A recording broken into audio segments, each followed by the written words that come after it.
Tema 10. Técnicas de lectura comprensiva. Esquemas 1. Concepto y utilidad. Los esquemas son un procedimiento de síntesis escrita, de las ideas de un texto, lección, etc., de una manera ordenada, clara y lógica, que permite la comprensión del tema a través de una lectura global. En ellos se expresa lo más importante de cada lección. Constituyen la expresión gráfica del subrayado que contiene de forma sintetizada las ideas principales, las ideas secundarias y los detalles del texto. Y a través de ellos se puede descubrir con un golpe de vista lo más importante de cada lección. También permiten desarrollar las capacidades de análisis, síntesis, relación, organización, orden lógico, etc. 1.1. ¿Por qué es importante realizar un esquema? Porque permite que de un solo vistazo obtengamos una clara idea general del tema, seleccionemos y profundicemos en los contenidos básicos y analicemos para fijarlos mejor en nuestra mente.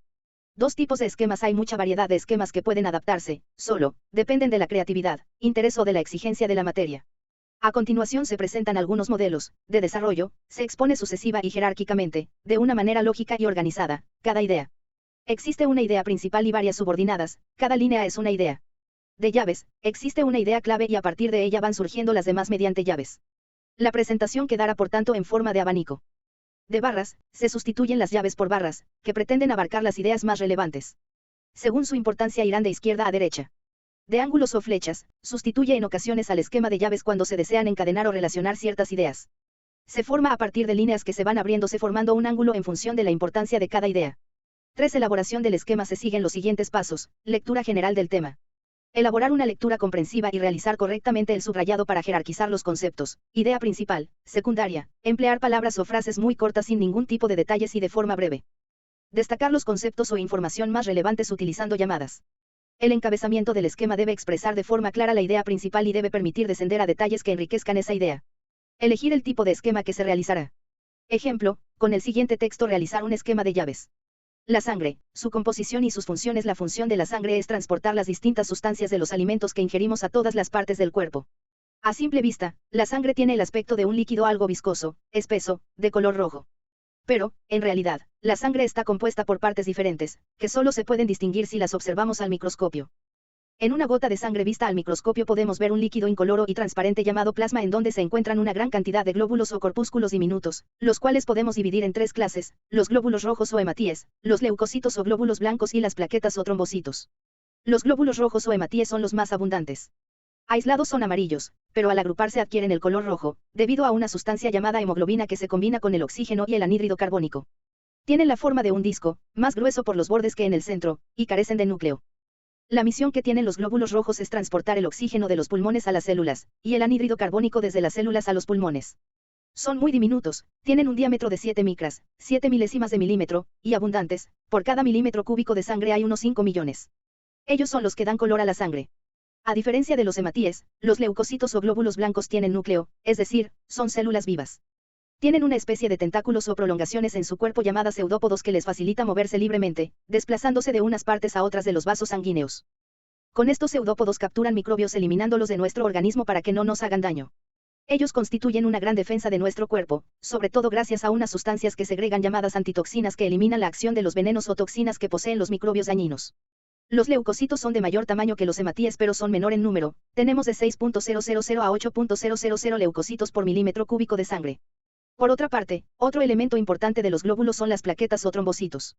Son diminutas células muertas, sin núcleo, muy pequeñas, miden unas 3 micras de diámetro, y se encuentran en cantidad de unos 300.000 por cada milímetro cúbico de sangre. La misión de las plaquetas es coagular la sangre cuando sale de los conductos.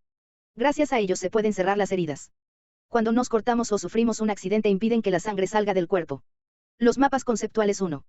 Definición. Los mapas conceptuales fueron creados por Joseph Novak, que los define como un recurso esquemático para representar un conjunto de significados conceptuales incluidos en una estructura de proposiciones explícitas o implícitas. Ello porque proporcionan un resumen esquemático de lo aprendido, ordenado de manera jerárquica, situando los conceptos más generales e inclusivos en la parte superior y menos inclusivos en la parte inferior.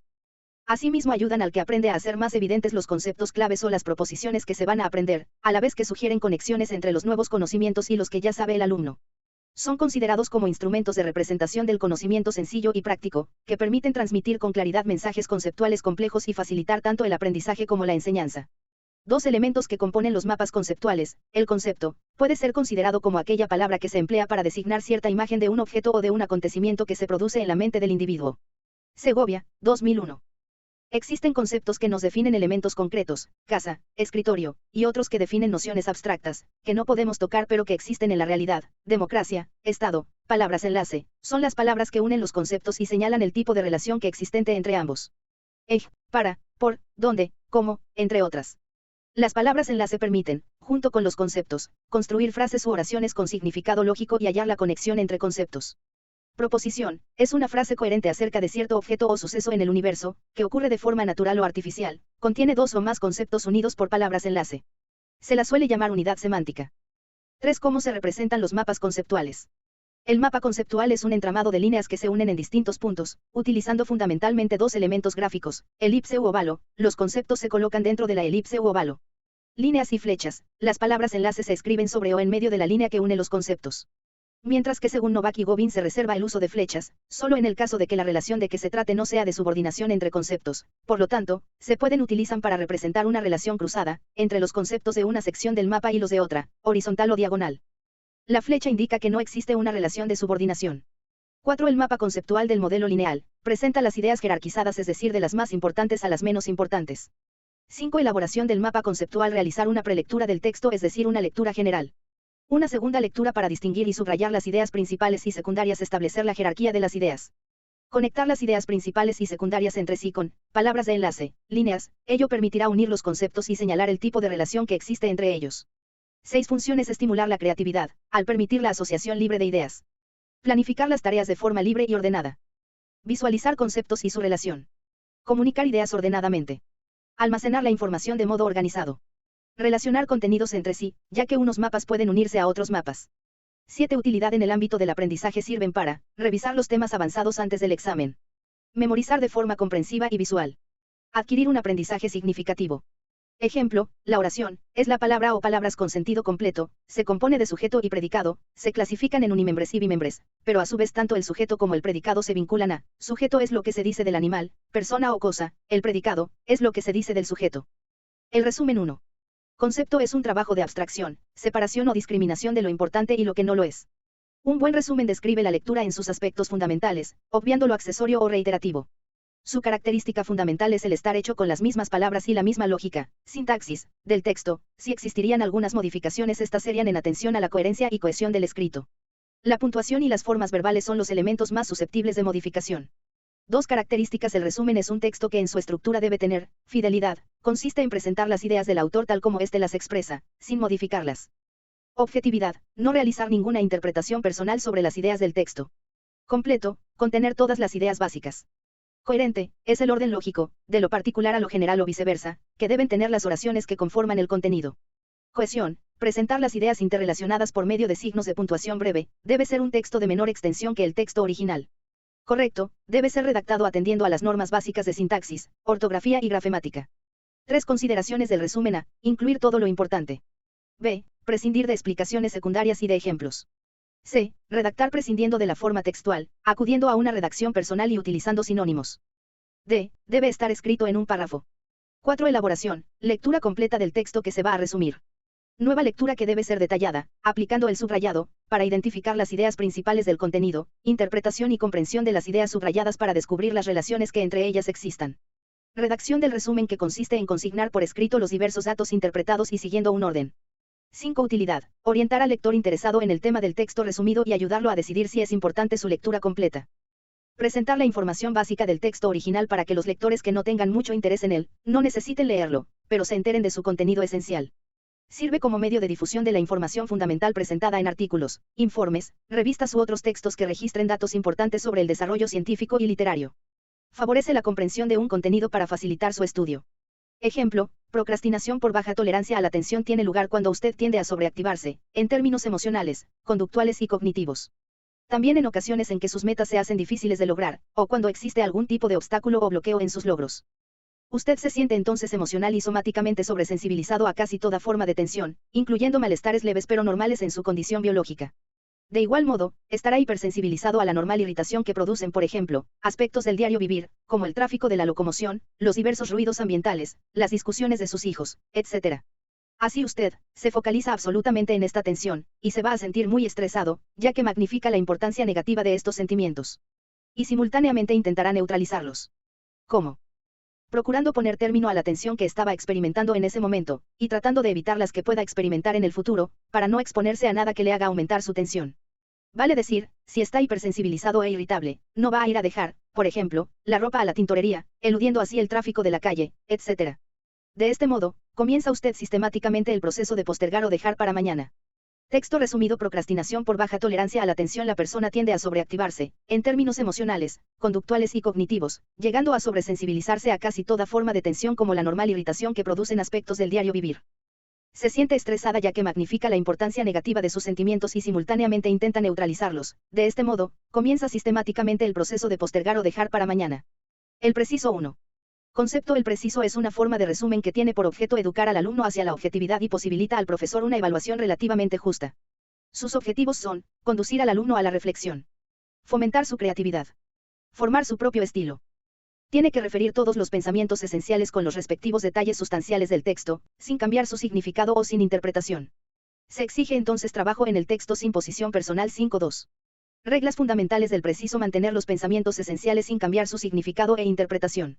El alumno debe transformar el original con sus propias palabras. Las figuras usadas en el texto original pueden ser transformadas idiomáticamente. También las comparaciones que no contribuyen a la comprensión del texto, el estudiante debe reconocerlas y dejarlas de lado. Asimismo, la oración directa puede trocarse en indirecta. La reducción debe dar un texto independiente, organizado y legible. El alumno tiene que reducir el texto a su tercera parte. Esta determinación es obligatoria. Si el texto original tiene 600 palabras, el preciso solo debe llevar 200. No se debe dejar de ver el rendimiento de palabras de una composición. El preciso debe mantener la forma del original, si es narración, descripción, etc. Para conservar el espíritu del autor, el alumno debe previamente captar las características del texto, elección de palabras, posición de las mismas, construcción de las oraciones, etc. Si el alumno ha captado con exactitud lo esencial, debe reformular un título adecuado para el texto que escribe. La titulación es importante. 3 pasos para elaborar el preciso. Para comprender el texto, el alumno debe leerlo cuantas veces sea necesario, luego titularlo de acuerdo con el contenido. Volver a leer, reconocer la estructura y encontrar subtítulos para las diferentes partes. Concretar las anotaciones, resumiendo bajo cada subtítulo, los pensamientos esenciales. Estas anotaciones deben ser claras y exactas de manera que el alumno pueda escribir el proyecto del preciso sin volver a mirar el texto original. Luego de tener todo el proyecto del preciso, examinar si hay coherencia, legibilidad y si cumple el número requerido de palabras. Tercera parte del original. Se toma el original y se compara con el proyecto. Aquí se debe ver si el preciso transmite al lector que no conoce el texto original todos los pensamientos importantes con palabras propias. Finalmente viene la elaboración del preciso en su redacción final. 4. Corrección y evaluación del preciso. Se evalúa el número de palabras. Si hubo una acertada subtitulación de las partes en que se ha dividido el texto, para su elaboración. Evidenciar si hay coherencia en los pensamientos y no se nota una fractura en los mismos. Si el alumno evidencia la comprensión del texto original, porque ha mantenido el espíritu del mismo. La ortografía, puntuación y construcción de estructuras, si ha hecho buenas sustituciones. Ejemplo: no descuides la ortografía, que es la urbanidad del lenguaje. Y, respecto a las H's, recuerdo haber visto no hace mucho, en cierta revista, este título: la araña y el escarabajo. En otra publicación, al pie de un grabado, el equipo de los Alcans. Hasta de los animales, a pesar de serlo, hay que respetar sus nombres. Un escrito sin ortografía, por bueno que sea, es como un hombre de apariencia elegante y distinguido, pero de modales de carretero. El preciso: no olvides que la ortografía es la distinción del lenguaje. Con relación a las H's, una revista tituló un artículo así: la araña y el escarabajo. Otra: el equipo de los Alcans. Todos, aun los animales, merecen respeto. Por tanto, un escrito sin ortografía se asemeja a un ser que, aunque aparente elegancia y distinción, tiene acciones vulgares.